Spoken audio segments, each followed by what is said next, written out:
At this time, we are honored to introduce our guest speaker, the 9th Air Force Command Chief Master Sergeant, Chief Scott H. Dearduff. Chief Dearduff enlisted in the Air Force in 1982. He has completed a variety of duties in the Security Forces career field to include nuclear weapons security, presidential security, and air mobility operations, as well as expeditionary tours and operations in Enduring Freedom and Iraqi Freedom. You may find additional information about Chief Dearduff in your program. Ladies and gentlemen, Chief Dearduff. Take it with me.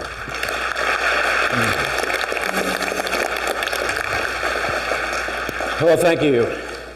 And didn't our communicators do a great job hooking me up with this wireless mic at the last minute? Yeah. How about a round of applause for them?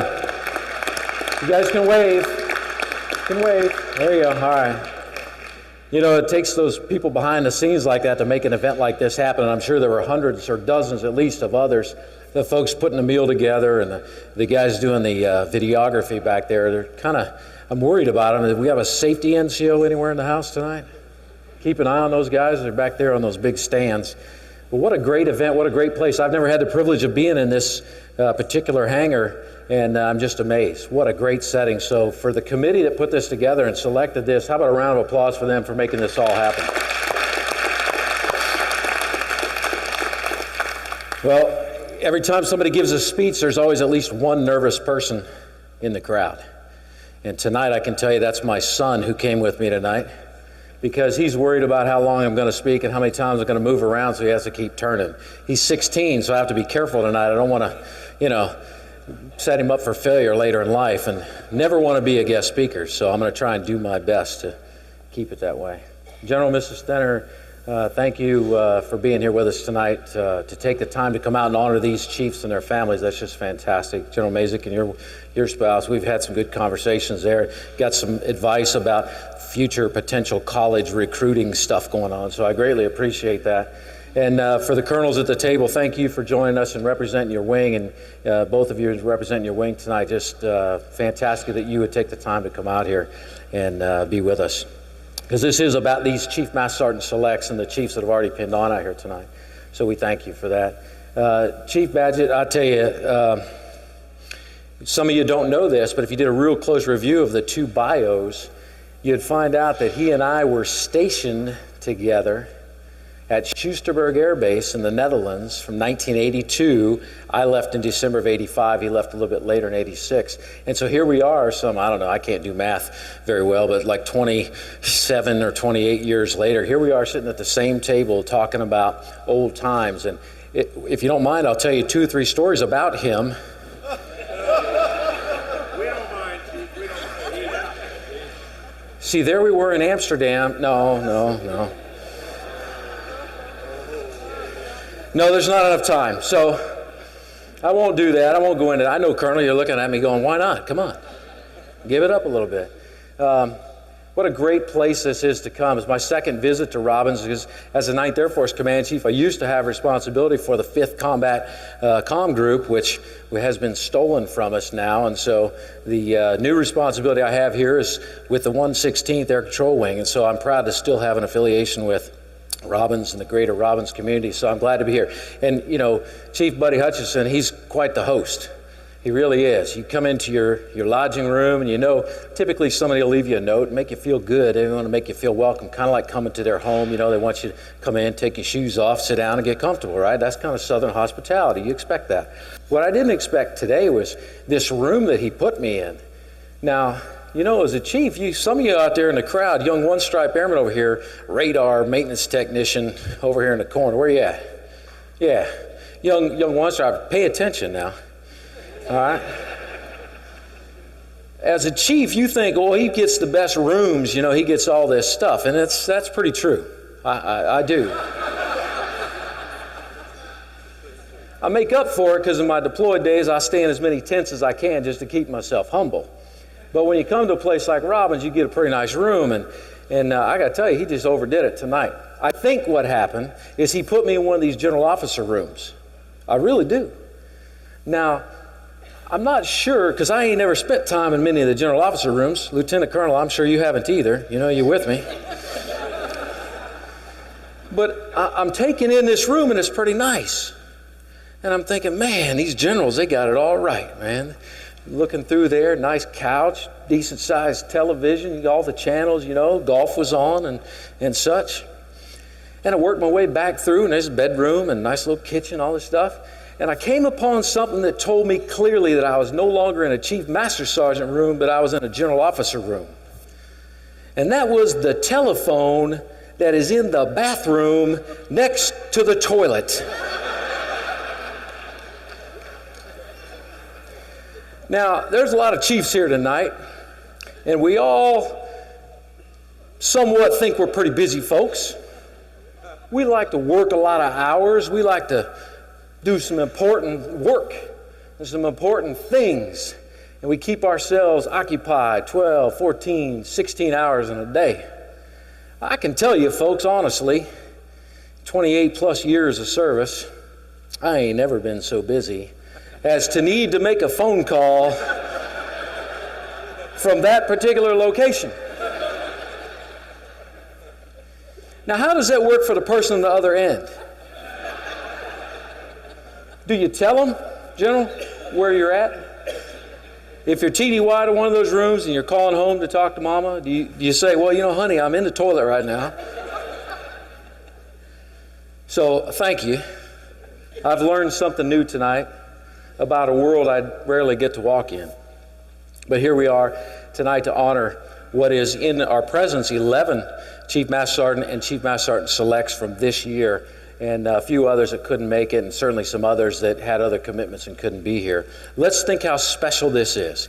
These are folks who joined the military as early as 1971. Where you at, Chief? Where you at? Stand up, please.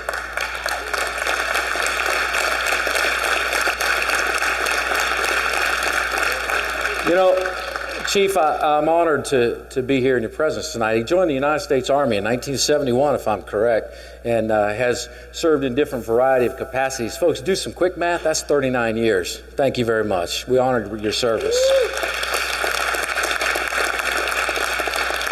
So we've got chiefs with that much service, and we've got a chief here tonight that I believe is just about 20 years in service. Is that right?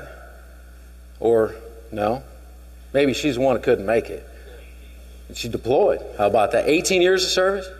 You? 18 years in service, folks. And we're giving them responsibility as a Chief Master Sergeant. Look at the variety of people we've brought together and said, we trust you to put on the highest enlisted grade that we can give you and go out and lead airmen. That's fantastic. So first and foremost, before I ask you to do anything else, I know we've done it once and we're going to do it again, but just for me, for all these chief selects that are here tonight and their families. There are some great families. I met some real characters out there earlier in the families. One big rousing round of applause for all of them, please.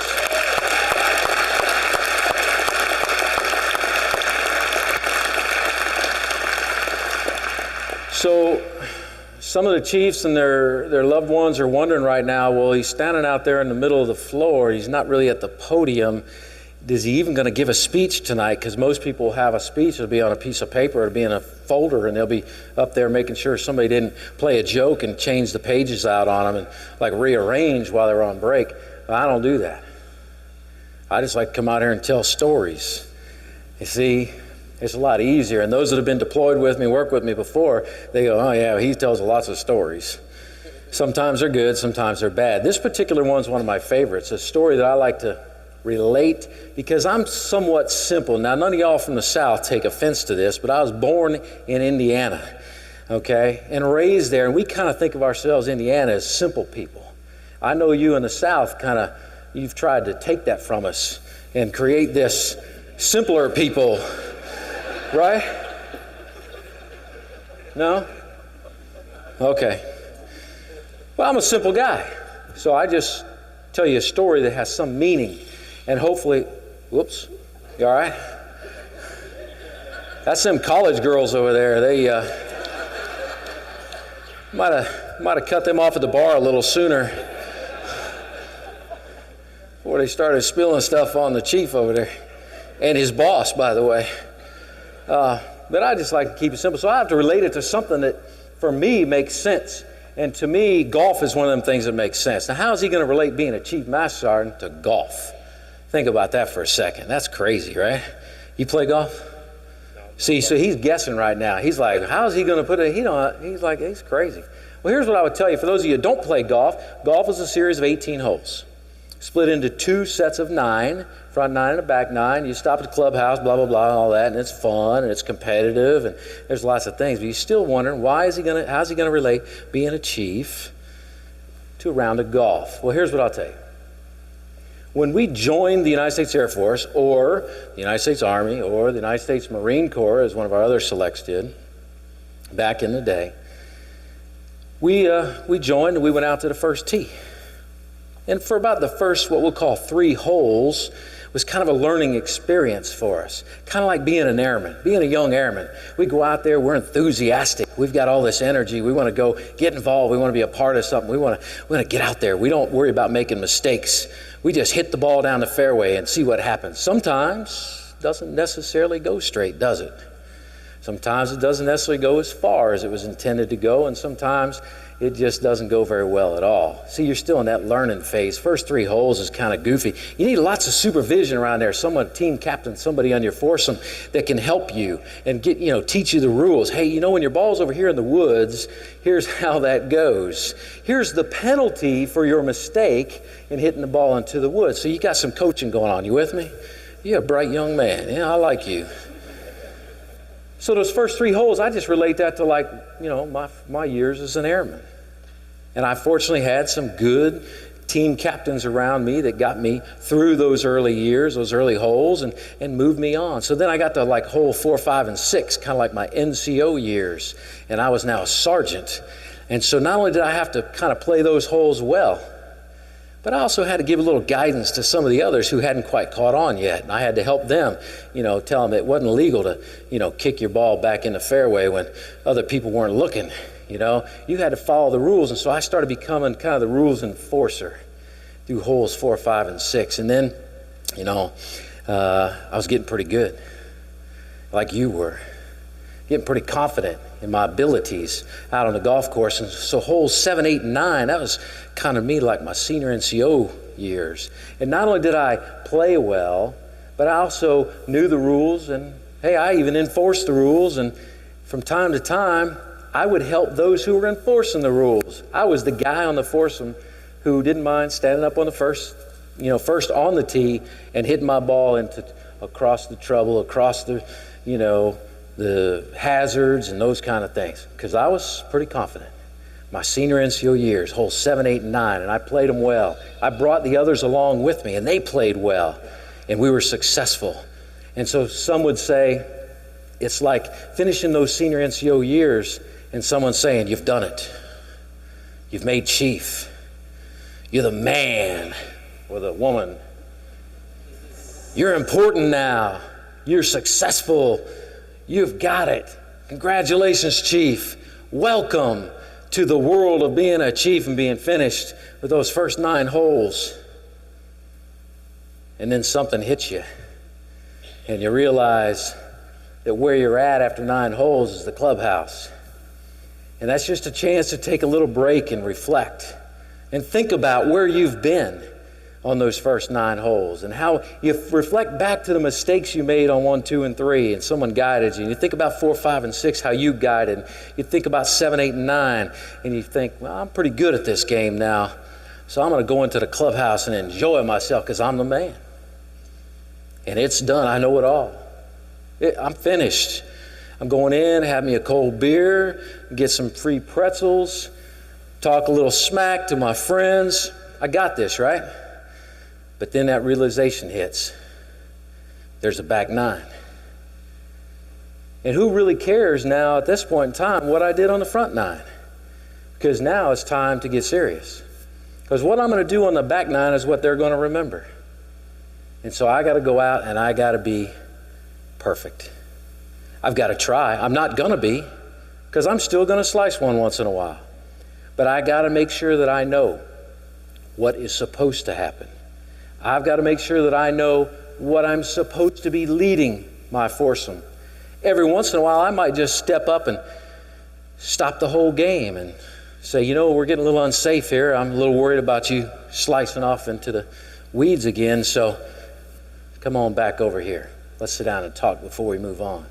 See, it becomes real important what you do on this back nine. In fact, I would tell you everything you say on the back nine will be heard. I would tell you everything you do on the back nine will be seen. There's going to be lots of little eyes upon you. They're going to be watching you as you talk, as you walk, as you tee up the ball, everything that you do. And so the challenge, folks, is not to be proud of yourself, overly proud of yourself. I want you to be proud. I'm extremely proud of you. I welcome you to the rank of Chief Master Sergeant. I welcome you to my world that I've been able to relish the benefits of having the opportunity to serve at this level for 9 years now. I welcome you to that, and I say, now go out on the back nine and give me something back. Go out and play the back nine like it's the most important thing you're ever gonna do. Because every time you tee it up, every time you speak, their little eyes are upon you. It's gonna be important. They're gonna remember you. They're gonna remember what you said. We can all reflect back. We think back to some of the chiefs we served with at Schusterberg, some of the examples we saw. You all think about the variety of chiefs you've seen over the years. We have chief selects here tonight from the Air National Guard Reserve, the Army, the Marine Corps, all different levels of active duty, through Desert Storm to Iraqi freedom, and we've seen a lot of examples. We've seen people get it right on the back nine, and we've seen people get it wrong on the back nine. See, what I would tell you, chiefs, is you're not infallible. As you go through this back nine, you got to keep that in front of your mind. We can make mistakes, and when we make them, we're going to be held accountable. So I need you to get ready for this. Some of you already have the stripe on. You already know. There's a difference, isn't it? When you walk into the lodging office as a senior master sergeant, chief select, right? I'm a chief select. What do they call a chief select? Senior master sergeant. Now that ain't a bad deal either, to become a senior master sergeant, but we're talking a whole nother level now. 1% of the Air Force, period. And so when you walk in now to the lodging office, they go, oh, hey, chief, how you doing? It's different. And you're going to feel it. And they're going to treat you that way. And I would tell you, you don't have to look far on Fox News to find an example of someone who got a little too happy with themselves, confident in what they were and who they were, and let their moral character get the best of them. You don't have to look far in our own ranks to find examples of those who lost track of that back nine and slipped off into the woods. I challenge you, be the right example as you go through this back nine. Make sure that what you say is heard, and it needs to be heard. Sometimes that means saying nothing at all. A very wise chief once said, don't ever pass up the opportunity to keep your mouth shut. Some pretty wise advice. Sometimes just being in the room as the chief, you can help your boss execute the mission because they know the chief's standing right next to the general, and that makes a difference. When the general's done saying what he needs to say, or the colonel and says, move out, the general goes back to do what generals do.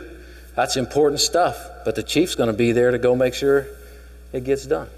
And that's the kind of chiefs we need you to be. So I encourage you this. Be very proud of who you are.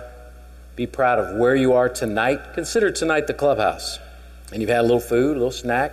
Well, great snack, actually, good meal. My son gave it a thumbs up, so I don't have to feed him at the Burger King on the way home.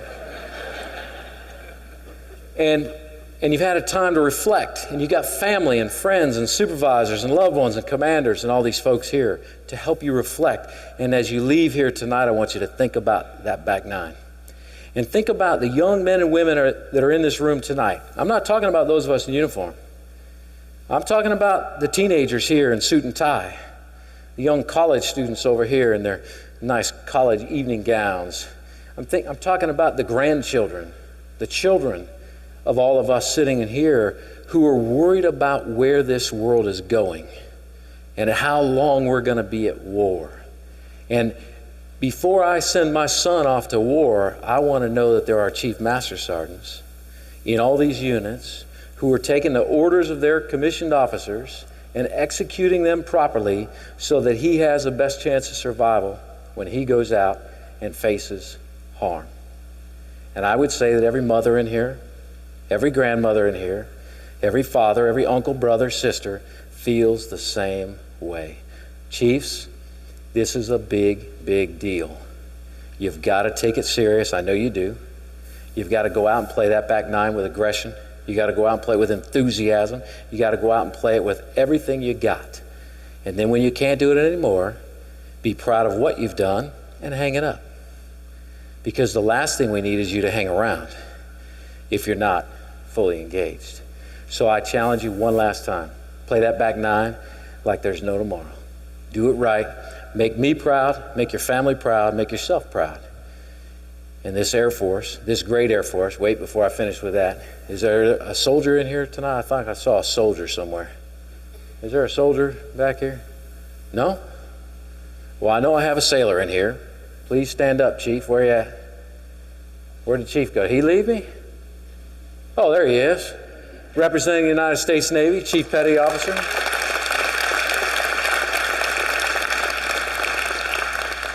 And I'm sure there's at least one Army. Is there an Army veteran in here somewhere? Retired Army veteran?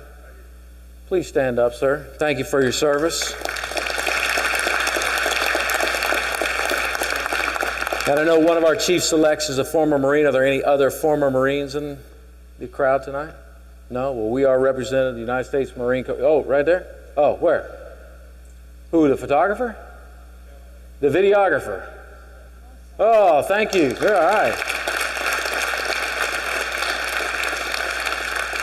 And then for all the families of those folks, the families that are here tonight, thank you for your presence. Thanks for coming. This is special. This is meaningful to these new chiefs. And I'm sure that years from now, they'll be telling stories about you being here and spilling water on the table and those kind of things that you do. It's an honor for me to be here with you tonight. It is a privilege for me to serve as a Chief Master Sergeant in our United States Air Force and lead young men and women to combat or train them and prepare them to go to combat. And I do it alongside you very, very happily. Thank you for your service. Thanks for your niceties that you've offered me tonight, Chief, especially with the room. And thanks for being a great community. Thanks for the way you guys do things here at Robbins and the hosting and the things that you do. Good night and God bless. Thank you.